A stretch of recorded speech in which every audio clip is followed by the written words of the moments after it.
Some stories are never told. This ain't TV. This is real life. Arrests, survival, betrayal. Stories from inside the system, told by the ones who lived it. This is Hell in the Cell.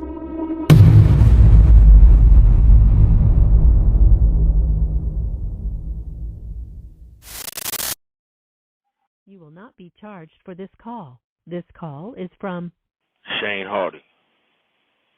This call will be recorded and subject to monitoring at any time. To accept this call, press 5. You may begin speaking now. What's going on, Brody? What's going on? Brother, what's good, Snow? What's up, twin? What's up? You know, I'm checking in from the pen. Checking in from the pen, baby. I had a stressful day with you, Snow. Okay, watch your mouth. You got to cut that out. You know, man, we need the first. You know what's going on. Can't curse. Oh, yeah, my bad, Snow. But, yeah, yo, welcome to Hell in the Cell, man. It's your boy, Bulletz Gotti. I'm with my bro, Snow Billy. Y'all already know, back with another episode, back with another one. Today, we're going to talk about a real important situation that happened with, with Nuke, with CEO Kris, with everything that happened, even with Snow getting... Yo, Snow, let's get to it, man, because I know you want to talk about it. Let's get to it, man. Okay. But first, let me shout out everybody on Hell in the Cell, all the listeners, all the viewers, all the people that drop comments, good or bad. We appreciate it. Much love to y'all, man. We need y'all to subscribe, though, man, because we got a lot of things coming, exclusive content, exclusive everything. You already know, man. Snow Billy on the audio with it, man. We about to drop a lot of exclusive stuff, man. So subscribe now, man. Don't wait till everything start dropping and try to come later on, man. Yeah, we gonna discuss some things, man. You know, first up, man, CEO Kris, real interesting character, man. I definitely been putting together the book, man, for the CEO Kris story for a few years now.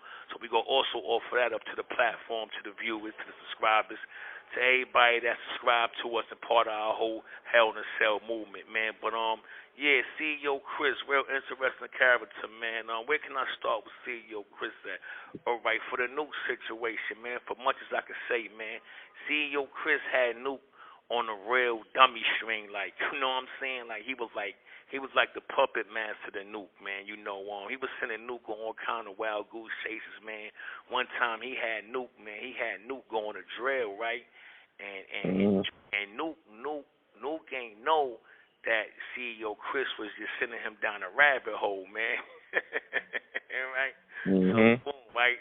He sent Nuke to go on the drill, whatever. Nuke fake going to drill, but when Nuke going to drill, he goes see one of the bros and try to send CEO Kris down the rabbit hole, right? So Nuke put together this story like he actually was going to take care of the drill, but CEO Kris already knew that Nuke ain't handle the drill, you know what I'm saying? So when Nuke got back with CEO kind of balked on him and was like, yo, man, I know you ain't do such and such, all that doing was a fake. So Nuke tried to stage things as if like where he was actually going to take care really went down, right? But it never took place, man. So CEO Kris was already in the loop, because you already know who he Team USA, so he you know how he moving. So he like, nah, man, that's like that, man. So he had Nuke. He sent Nuke with another wild goose chase. But moral to the story is that Nuke was doing anything he could to get a couple dollars out this dude, man. The CEO Kris was holding dead, so he went and gave Nuke a wooden nickel. You hear me? He went and gave Nuke a wooden nickel. So it was like three different missions he sent Nuke on, and the whole time, man, Nuke never completed no mission. He was trying to stage it like he did, man. CEO Kris had the boy on like some like he had him like you know like the puppet master, man. He was like puppet master. Man, like, excuse my language, but he was like puppet mastering dude, man. You know what I mean? And dude was just crashing into brick walls, man. So I see why he getting handled the way he really getting handled throughout these travels of the penitentiary, man, because he was real on a puppet string. But I always told dudes, man, Nuke was a serious buster, man. You dig what I'm saying? But you know how it is when you out there, you know what I'm saying, parading, man. Dudes don't know until you know. This call is from a federal prison. He was definitely the puppet master on Nuke, man. He had Nuke going on all kind of missions. But in the book, I'm going to be able to detail more than what I'm able to say right now at this moment, man. Trust me, when I drop the book, man, on this joint, because they've been taking some years. We got photos, we got pictures nobody never seen before. No, we're going to drop an exclusive joint. This going to be the joint right here, though. This going to detail the whole situation. You know what I'm saying? But I also, the Nuke situation, right?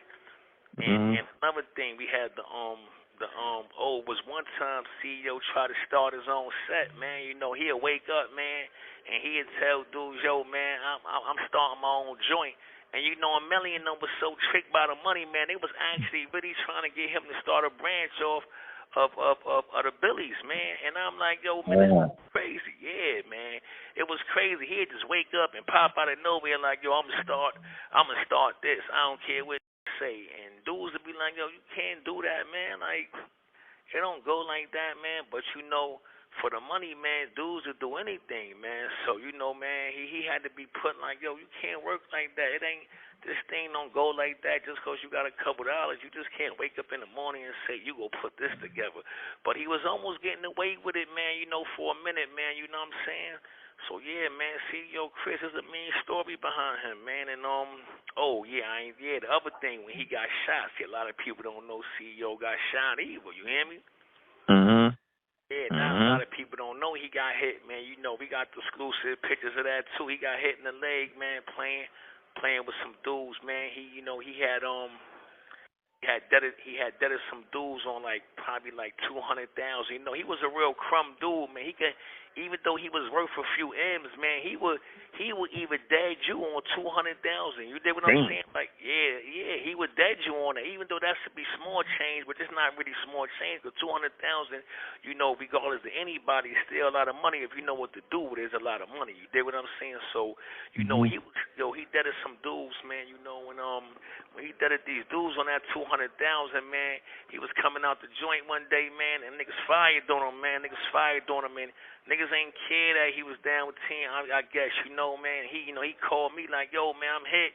And I'm like, oh, okay, man, what happened? He telling me the story. And, you know, some was really hit, man, you know what I'm saying? And, you know, he was able to get the proper medical attention he needed, man, you know, because he kind of went to the spot, tried to pack himself up. When he see that didn't work out, you know, he went to the hospital and got, you know, what they had to take care for whatever he cleaned up, man. But yo, he's a real interesting character that many people don't want to hear about. What's up? Yo, Snow, I remember they robbed Roe for that AP chain. That was Nuke in him, right? Snow? Right. You see what I'm here? That was Nuke, man. See, Nuke, Roe ran, Roe hid under a car. You know, Roe ain't like that, man. Roe was a good kid, man. So, you know, man, you know when, but you see, now you putting the pieces together. Nuke did that because Roe was in bed with CEO. You dig what I'm saying? Roe was heavy in bed with CEO. And in the book, I'm going to detail more, man. But, you know, it's always a sensitive situation when you talk about CEO Kris and the whole situation with me. Because, you know, man, that nigga history go really, really deep. You feel me? Yeah. You know, like I said, man, I got 2 bullets in my head behind him right now. You dig what I'm saying? So our history is real delicate, man, you know what I'm saying? But yeah, man, Nuke robbed Roe, man, because Roe felt like all the rabbit holes CEO Kris sent them down. He wanted to get compensated for the fake moves he was staging. You dig what I'm saying? So even though he was staging the moves, he still felt he was entitled to getting something. You know what I mean? Even though they was both playing each other, but CEO was really playing him the whole time. So he seen Roe. I think he Crown Heights somewhere, and, you know, I forgot where he seen him at. No rocking a AP chain. At the time, he don't even know there's a camera in the AP chain. Wow. I got so many stories about that chain, bro. Man, we gonna definitely, for the people that subscribe, because this book gonna be $49.99. The CEO Kris book is gonna be $50. But we gonna offer for our subscribers that's in the red membership. We gonna offer all of them a copy for their $24.99 membership on this $50 book. We going to drop on CEO Kris. We going to offer all our subscribers, the first 50,000 subscribers, 20,000 subscribers, we going to offer them. We going to get about 100,000 copies of this joint print up from the publishing company, and we going to offer this to our platform, man. To everybody that subscribed to Hell in a Cell on a red membership level, we going to offer them the book for half price at $24.99. We going to offer them the book. The $50 book we going to do because there's a lot of stuff that I really don't really feel comfortable talking about on the phone. I would prefer to put it in writing because there's so much with CEO Kris, man. Like that chain, that AP chain, man, that was a real tool, man. It was a, yo, oh my God. See them? So that's why you just got mad at me when I made my post that I said the shit about 6 9. I said, yo, these niggas, they caused their own conviction because these niggas was doing cruddy, dummy shit. And Snow was in this front of that. call is from a federal prison. Go ahead, finish up. I can't hear you. Say it again. I said if Snow was in front of the whole movement, it'd have been tightened up because niggas keep saying 6 9. I'm like, yo, nigga, it was CEO Kris. The fuck y'all niggas talking about? It was never 6 9. See, it was never 6 9. It was never 6 9. The set was already under heavy investigation before 6 9 came into the picture. Just 6 9 came into the picture. All the antics that took place add more flesh to the indictment. It add more flesh to the RICO. You know, it was already investigation. It's just the 6 9 situation made it bigger for more statutes to be added on. So I said this though. I said, yo, when SI had to bang out on Staten Island with the police, I said that's when the heat came on. Niggas talk about 6 9. Y'all niggas need to go back. Yeah. Nah, man. You know, man. Yeah, man. That's you know, man. After Big Bro, man. You know, held it in the streets, man. You know, yeah. A lot of it came, but you know, you gotta understand when it comes to a best star fraction of that, they've been wanting the best star fraction due to the Bird Gang movement. You got to understand a lot of things took place with Shotty, Harv, and Melly throughout that 10 years. I was doing it 15 years. So a lot of stuff took place in the music industry based on that situation. Like they've been wanted to infiltrate, you know, back in 2003, 2002, but they just didn't have the right angle to come in like they did. Once they planted CEO Kris inside the best star fraction of the situation, then they was able to really set their claws into the situation. And then when he came in full throttle. He was up a few M's. You know, he had all the trinkets to go with the image. So, you know, Mel fell for it. Everybody else ain't fall for it. Mel fell for it. Mel and Ro and Bat, they fell for the situation. Nobody else fell for that situation, man. Shotty ain't full for it. Harv ain't full for it. I ain't full for it. They fell for that shit. You dig what I'm saying? But as a whole, this is why they came down with the RICO, because now even for those who didn't fall for that, they can still come with this statue and cover other grounds. You know, but nobody fell for that CEO Kris gimmick that, you know, he was planning to do, bro. They fell for that shit. You know, Mel, out of all people, he fell for it was Mel, not a money getter. So the minute he seen a couple dollars, he went for the banana in the tailpipe trick. You know what I'm saying?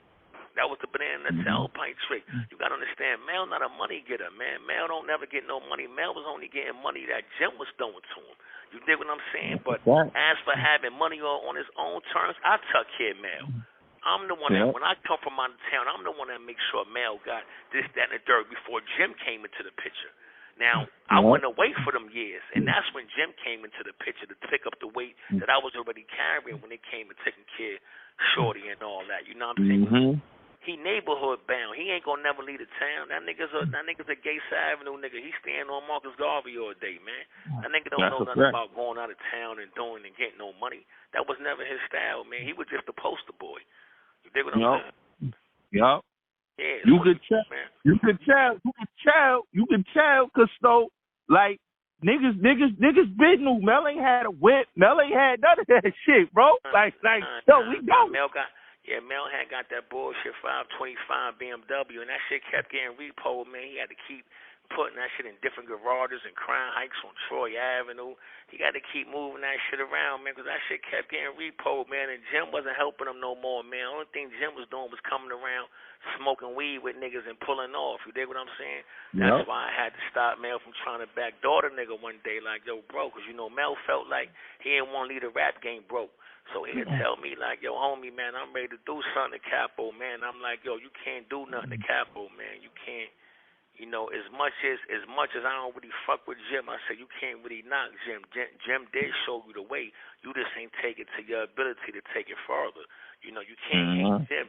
Jim opened the door for you. Now, what you did with your talents, that ain't on Jim. That's on you, man. That's on you. That's on you. So you can't really knock Capo, you know, in retrospective of not taking you all the way to the finish line, because he don't have to. Yo, last conversation we got for, we was talking about Tekashi. You know what I'm saying? The whole situation. This episode, we want to talk about Hall kidnapping Tekashi, why that happened. We want to talk about 50 year Manson. We want to talk about basically, you know, what happened in Bloody Beaumont with Preacher and Prince. So I want to start off with Hall and the Tekashi situation. So please break that down. What really happened, man? All right, man, you know, we only got like 13, 14 minutes, so I don't know if we're going to be able to fit everything in one, but I'll call back. You know, I locked down at 3:45, man, so my time is scarce, man, but for the most part, right, why Harv kidnapped Tekashi, like I told you before, Tekashi belonged to me, Shotty, and Harv. This is the power that had the right to Tekashi. Me, as for who I am, Shotty for who he is, and for Harv for who he is. You know, I already told you, I broke it down. Me the brains, Shotty the goon, Harv is the shooter. Dig what I'm saying? Harv is the protector. He the bodyguard. You know, that's Leatherface. You know, that's my guy. You feel me? So it's like, you know, since he been a kid, man, you know, we had Harv in the stable, and you know, he just a machine like me, man. You know, and Harv had just beat a 10th murder case, man. So a lot of money we put towards that legal defense, you know, went towards him able to beat the case. So when we all agreed to take Tekashi and put him in the loop, you dig what I'm saying? Because he couldn't get put in the loop until certain agreements was made. You dig what I'm saying? This wasn't no Melly decision. This wasn't none of them little dudes who had decision. You know what I'm saying? Like, you know, for those that know. You know, it had to be a bigger entity at hand to be able to give him the authorization to either be in the style, to either be in this area. You can't just come in my hood and be doing any kind of things without some people approval, you know, like mine's as such. You dig what I'm saying? Overall, though, you know, I don't know, these little niggas, they talk, they little slick talk now, but they know in person, man, they don't play with me. You know what I'm saying? Like, it ain't no playing games with me. See, I'm here, right? 2 shots couldn't stop me, so what you think? You know what I mean? Ain't no stoppable. I'm the machine, man. The machine, homie. There's a reason why I'm the machine, man. Unstoppable, man. Get that, man. I don't care if you got a RPG rocket, but it ain't gonna phase me, man. You dig what I'm saying? I'm here. I ain't crippled. I ain't paralyzed. I ain't retarded or nothing. And I got shot in the head and neck. But back to the situation at hand, right? So when I got hit and I left, Shotty was supposed to step up and be in my place, and then Harv would have gave Shotty the protection that Shotty needed. So when Shotty took Tekashi and ran off and started doing the nut shit, this is why Harv felt like, yo, hold on, Shotty, you breaking the agreement to what we had with the Big Billy. You dig what I'm saying? Like, you breaking the agreement, homie. Like, this wasn't part of the deal. The deal was me, you, and Snow. So what are you doing, you know, taking boy and sliding off?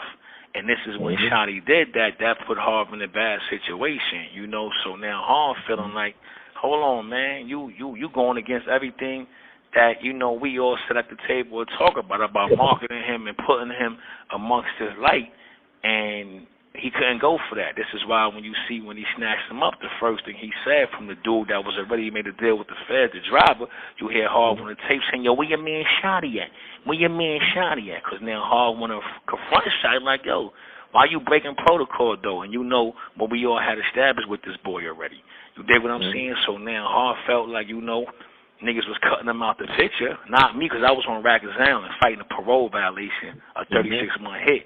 This was my third parole violation, so I was looking at 3 years on this violation. So my hands was tied. You know what I mean? So now Shotty trying to be who I am, and Harv was like, hold on, we ain't doing this, man. You know, we know what we stuck to the plan about.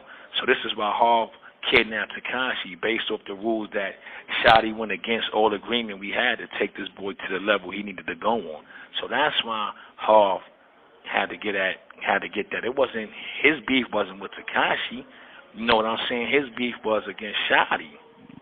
And Shotty not doing what he was supposed to do after I was removed. You know what I'm saying? Due to my injury and being taken in custody on Rikers Island. So that's why Harv kidnapped Tekashi. You know what I'm saying? Yeah. And you know, so you know that's why that went down. People just think Harv did that just to be doing it. Nah, Harv had much say so in Tekashi's career as me and Shotty.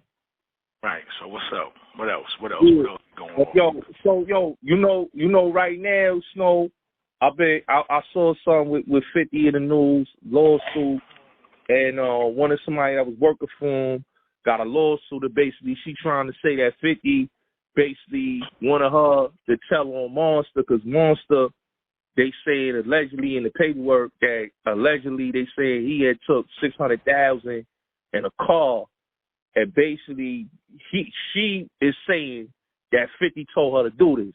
Now, you know, I've been hearing rumors that Monsta and 50 not on good terms, because I know all this shit is alleged. A lot of people put it out there. I don't know. Right, listen, let me get right to the chase with the whole This call is from a federal prison. that Monsta situation. Okay, cool. Niggas know Monsta. Monsta from Queens, his little brother Fahim, which I call Blue. Know what I'm saying? I'm the one that put Fahim around Shotty for Fahim to be in that situation. Dig what I'm saying? Now, they moved to Lexington between Nostrand and Marcy. You know what I'm saying? I've been my block since 1992. I even caught my homicide on that block back in the days. You dig what I'm saying? Where I went to jail for. You know, so that been my block for many, many years, right? But Fahim and Monsta and their mother moved from Queens to that block, right? So Fahim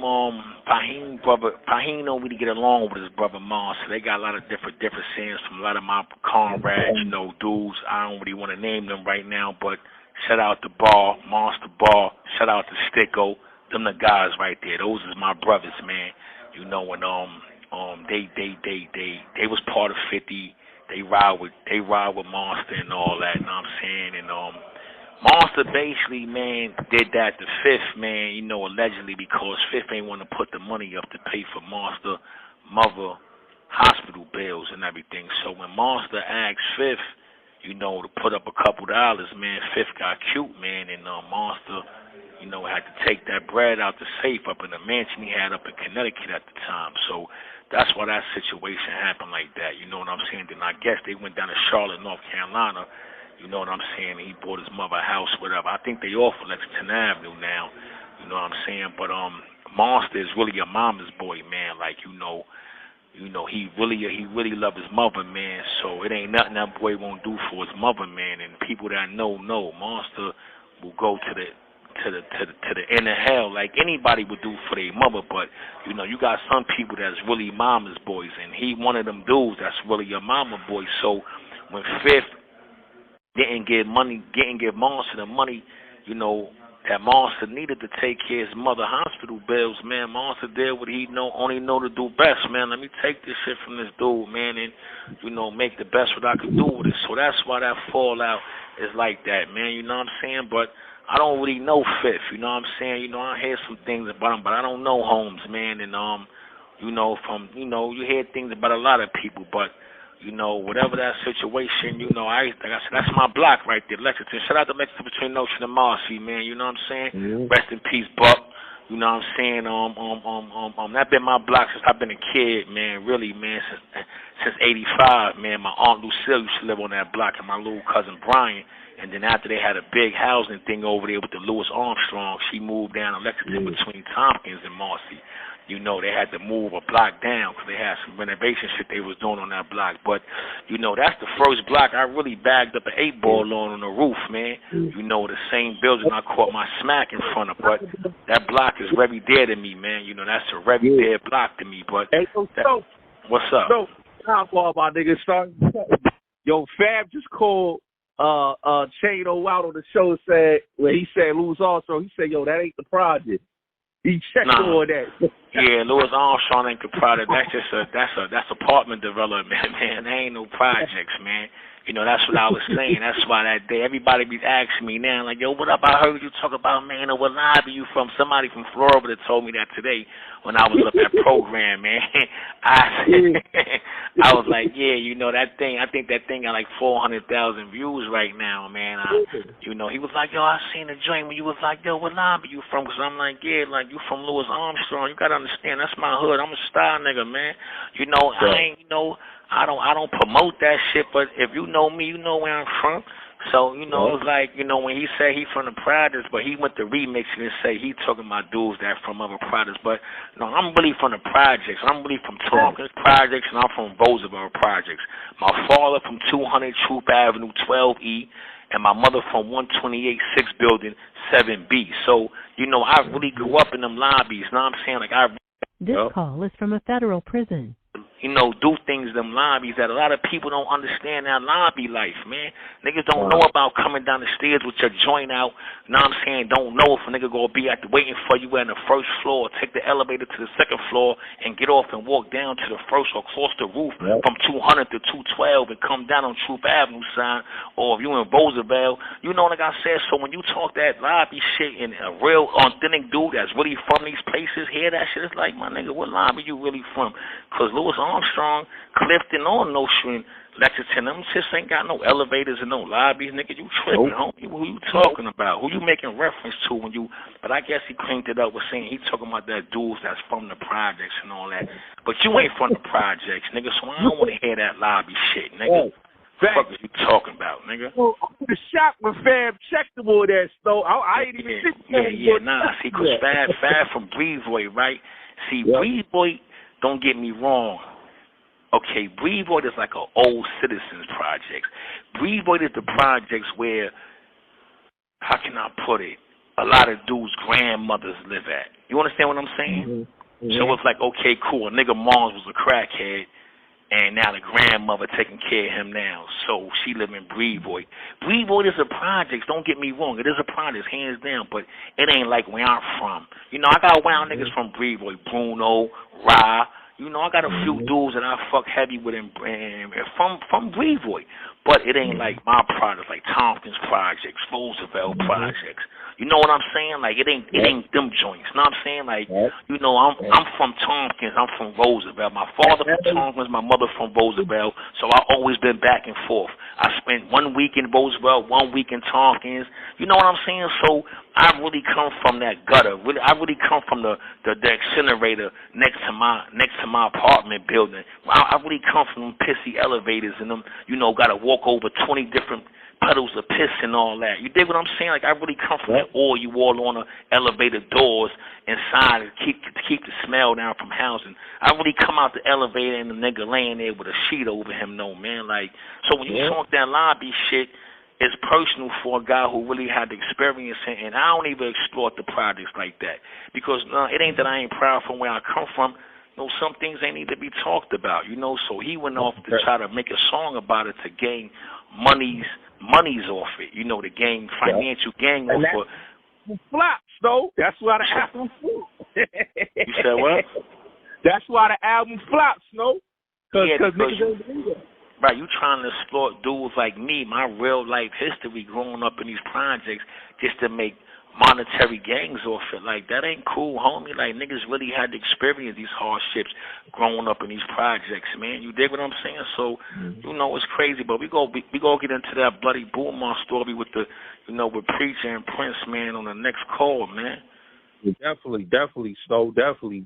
I appreciate you, Snow, for calling in, man.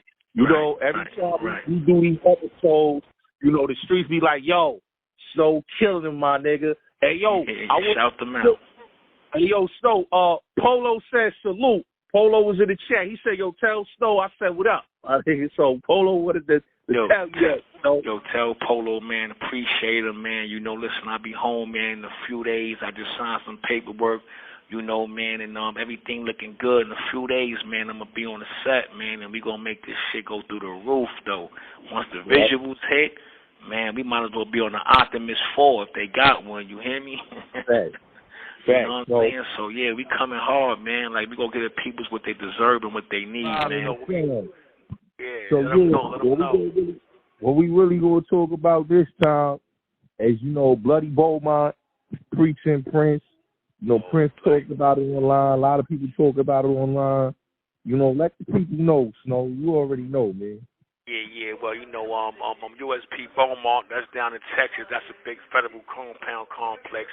You know, they got the pen there. They got USP Beaumont. That's the penitentiary, man. But, yeah, man, you know, when Preacher got down there, man, you know, it was a lot of talks when Preacher hit the compound. But, you know, Preacher know that McGraw martial art technique stuff he be doing, man. So when he got down there, you know, there was a lot of talks when he got down there, you know, niggas trying to run him up off the yard and all that. But I do give Prince the credit for definitely stepping to the situation. You know what I'm saying? I think both of them Muslim too, man. I think Bilal, you know, Preacher go by the name Bilal. He was going, but he always gonna be a Muslim. But you know, man, he on bullshit. So I don't know if he deaning or not. But when he got down there, man, they was under the gun tower, of course. See, Beaumont used to be a real level 7 pen where everybody from ADX and Marion was sent to Beaumont when they got out the box. Now, I mean, so that made Beaumont was like a real level 7, real level 7. Like dudes coming out of ADX, dudes coming out the box.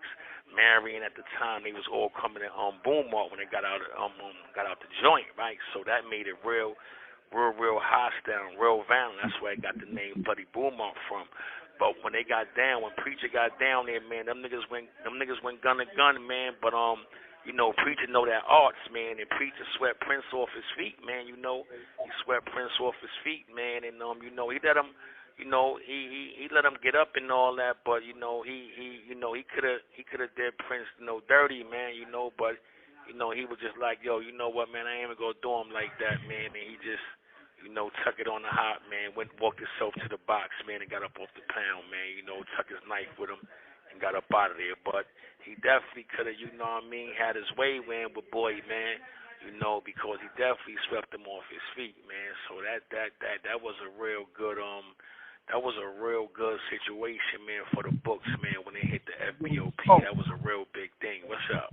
Hey, yo, so, like, a lot of people, when they talk about Preacher, I hear a lot of dudes say, yo, son of this, son of that, right? But I hear that he get a lot of respect in there. Him, his co-defendant Cuff, like these niggas. Yeah, nah, I know Cuff, man, yeah. But as for yeah, man, yeah, definitely, man. Nah, niggas ain't playing with Preacher. Preacher on bullshit. He breaking niggas' arms, taking ass. He doing all kind of shit to niggas, man. You know, Preacher definitely, nah, I mean, on some real ruthless shit. He ain't give up his antics from the street, you know. He just, you know, it just got more enclosed confinements in here. But he definitely on hots, man. You know, he on that shit. You know what I'm saying? He on that shit. You know, he definitely on that bullshit in here. You know, wherever apparently he be walking. I don't know if he in the low or he in the camp right now. No, not a camp. I apologize for that. I don't know if he in the medium or he in the pen. I don't know if he worked his way down, but he's somewhere below ground. But he definitely carrying it, man. You know what I'm saying? He on it, man. Right now, I know, man, I'm hearing a lot of different things, you know, from dudes that's coming down from them joints. You know, I've seen some few dudes in transit, but he on it. He on it. He on his shit. You know what I mean? He ain't ducking no smoke. He definitely ain't ducking no smoke, man. So, you know.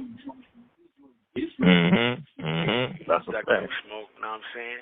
Same thing with OG Mac, man. You know, OG Mac, man, you know, Mac been up there in ADX, man, and my nigga thought Mac was soft, man, but Mac broke Boy up, man. You know, I think they got it on like in a school building or somewhere, man. But Mac twist Boy all up too, man. You know, Mac another one. You know, he up in ADX forever and a day. What's up? Yeah, what I heard was from some people, they said, yo, Baltimore niggas poke him and all that. But I'm glad you cleared it up, Snow, because I ain't know all that he broke boy up. I ain't know that. Nah, man. I think one of the homeboys went over there, man, and he was definitely talking what he was gonna do to Mac, and somehow they came across each other paths, man. But Mac twisted boy up, man. Mac did his thing, man. For the most part, Mac definitely did his thing, man. Mac came out victorious on that, man. You know what I'm saying? Like, just because niggas went bad doesn't mean niggas are soft, man. You can't never take that out of content because a nigga went bad, then a nigga ain't gonna push that joint, or a nigga ain't gonna handle what he gotta handle, man. Because Mac definitely, man. For the most part, for the record, man, Mac got his shit off, man. This call is from a federal prison. Man, like, nah, Mac got his shit off, man. For the most part, bro. What's up, though? Yeah, hell in the cell shit, man. Hell in the cell. Yeah, they definitely, up there, man. There's real hell in the cell up there, man. It's a real bad situation, man. But I think that happened in the step-down unit. I think he was in the step-down unit for the most part when that took place, man. He another one ain't ducked no smoke, because them niggas is up there. Them niggas up there, they got contact up there, but he ain't ducking no smoke, know what I mean? What's the vibes? Yo, Snow, so, in the street right now, the boy Jezzy Mula, he was out here thinking he was Lil Pistol Pete out here. And, he was, Chinaman was like, yo, because, he was working for Chinaman for so many years. Right. Chinaman was like, yo, Shorty ain't got his paper up. Shorty broke. Right. So Shorty took it a faith that he said that, and he basically had niggas out here trying to, like, off Chinaman off. And, Shorty got, one Shorty got hit, lost her life, and then, it just turned ugly. Niggas got snatched up. The Shorty that lined it up, she got snatched up. His girl was the one that basically called the people and said, yo, he had such and such Shorty to do this, he had this nigga to do this, and all hell broke loose. Chinaman get touched up at MDC. He get poked up, and then it's crazy, Snow. It's crazy. Okay, so what's the topic? What's happening? Like, what's up with the little nigga Jezzy Mula? What's his vibe like? Well, they saying he might get the death penalty on this case. He might go to ADX. That's what they saying. Snow. What it's either he go get is listen. If he get the death penalty, he going to Terry Hut. You know what I'm saying? That's what the death row at. That's in Terry Hut, Indiana. You know what I'm saying? But if he get confinement, no contact, then he going to ADX. So any which way the ball roll for him is a bad situation. Any which way he gonna be locked down. And I don't really think Shorty mental is that sturdy to really take that kind of pressure right now, because even though he been down in MDC for a few years, he never been into the FBOP. And I say that to say this, right? Right now he's in the United States Marshal Service custody right now. And MDC is a federal BOP prison, but it's a detention center for the FBOP. He ain't been into the FBOP custody. Like, he ain't been designated, in other words. He ain't been designated by Grand Prairie to come into these prisons, right? So, it's different kind of auras. So let's say the ball roll for him and he go to death row, Terry Hut. That's a whole different monster right there. Let's say he go to ADX. That's a whole different monster right there. How old is Shorty? About 31 years old? He just turned 31. See, his brain is still growing, man. His brain is still kind of fragile. Your brain don't really get mature to you like in your at least 40, 43. You hear me? That's when your brain is like really sturdy. It's always gonna grow, but at 31, his brain is still fragile. I don't think that he could really handle the pressure that the FBOP could place on him once he come designated into this crazy machine. And man. Yo, he had a 12 joint, Snow. So what? He had a 12 piece. That's what his original was.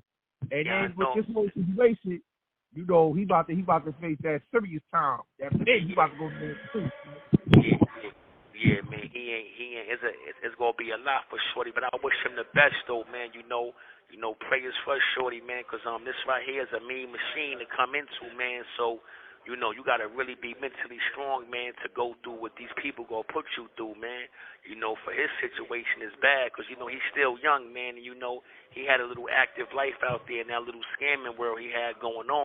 This call is from a federal prison. To go from that to hell in a cell is a drastic change, man. Is a drastic change for him, man. You know what I'm saying? Like, yeah, I know he down there on MDC running around and whatever they got going on down there. But once you get designated and you come into this FBOP machine, it's not gonna be nothing like being in Brooklyn, New York City. You know what I'm saying? Nope.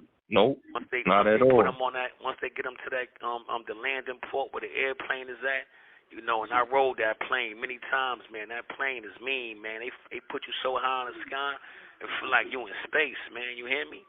Yep. Yo, that plane, it goes so high in the sky for some reason. Whatever reason they fly so high, you can see other planes underneath you, man. Yo, when you get off that plane, right, and fly into Oklahoma, man, which is the airport. The jail is the airport. So you fly into the jail, right? You fly in. You walk right out the airplane, right through the tunnel. You in the jail. You in the bullpens. You go see all. You go see. It's all like, yo, huh? Like Nicolas Cage, no, that card is shit. Nah. That's faking, homie. That's a faking. They faking in that Hollywood movie. Hear me? Yo. Yeah, Look. That it's a good movie, and I like that movie. But this airplane is different, man. It's three dudes in a row, and they run this joint like a real well-oiled machine, like a real well-oiled business, bro. Sometimes, man, they be flying you. You might land 3-4 times before you get to your destination. You be landing Mississippi, Louisiana, Florida, Memphis. You be like, yo, man, you hear me, yo. Riding that plane alone make you never want to have to ever come back through this system again, man. I'm telling you, man, they gonna put you they gonna fly you so high in the sky, you gonna think you're going to space, man. You hear me? Yup. And Shorty right now, man, at 31 years old, man, he ain't really mentally sturdy to go through what he about to face, man. I'm telling you, man, he ain't mentally sturdy for that, man, because, when you out there and you in that scamming life, you being introduced to certain treats, certain treats is coming your way. To go from that to be put in here and then go to and then get the Monsta, then you get the Monsta. And it don't look like he giving anything back because his actions was done from jail. Which he was supposed to do was to chill the fuck out. He only had a 12-piece in the nugget. He was supposed to sit back and ride that out. But I see sometimes, man, they don't learn, man, until they face with them kind of consequences, Yep. That time. He gonna lose everybody, man. Once you get put in these, let me tell you something, man. Once you get put in these boxes, man, it's bad, bro. Like, one thing about the FBOP, man, the BOP shoes, man, it's cold, man. Oh, it's cold, bro. Woo. I'm talking about cold, man. You got to really be mentally sturdy, man, to really adore that kind of pressure you go through when you're in these FBOP special housing units, man. Oh, it's cold, man. It's a cold place, bro. It's cold, man. And then we're going to get into a gladiator shoe hell in the cell, man, because, yo, let me tell you something, man, right? I went through Lewisburg, and they throw you in the shoe, man. They don't care who they put you in the shoe with. You could be in the shoe in the cell with a dude who got 9 elbows. The police will tell you, nigga, either make love or be friends, man. Yeah. They don't. You know what that's like, homie? Like, you and dudes is in there with their knives, dudes is in there with all kinds of weapons, man. And it ain't guaranteed you gonna wake up when you get in that shoe, man. Once you lock it behind that door, bro, tomorrow ain't guaranteed, man. You know how many dudes die in these shoes, man? They don't even notice, man. Dudes be coming in it. What's up, baby? I be trying to tell them, so they be wanting to be like Pistol Pete and all these niggas. Nah, bro. Now, when you get up in these seats, Pete all the way in ADX, but you got the shoes like Hazelton shoe. You got Lewisburg shoe. You got Beaumont shoe. You got Pollock shoe, McCreary shoe. You got certain, every pen got a shoe. But sometimes you could be in the shoe for 2 years before you even get designated to ADX. And it's a cold place, man. It's a monster, man. We got to do a Hell in a Cell on a special housing unit. That's what we got to do. Because I got some stories for Hell in a Cell and a special gladiator shoe, man. Gladiator special housing unit. Man, you walk in that cell, man. Dude been in the cell for 2 years. You walk in there, he already situated, and it get real ugly, man. You could be in there, and yo, Stone, you could be in there with an op, with a Mexican nigga, with an AB. It's over. I think we lost him, man. Damn, I think we lost him. We lost him? Damn, man. Damn, man. This a good one. Yeah, man. We lost.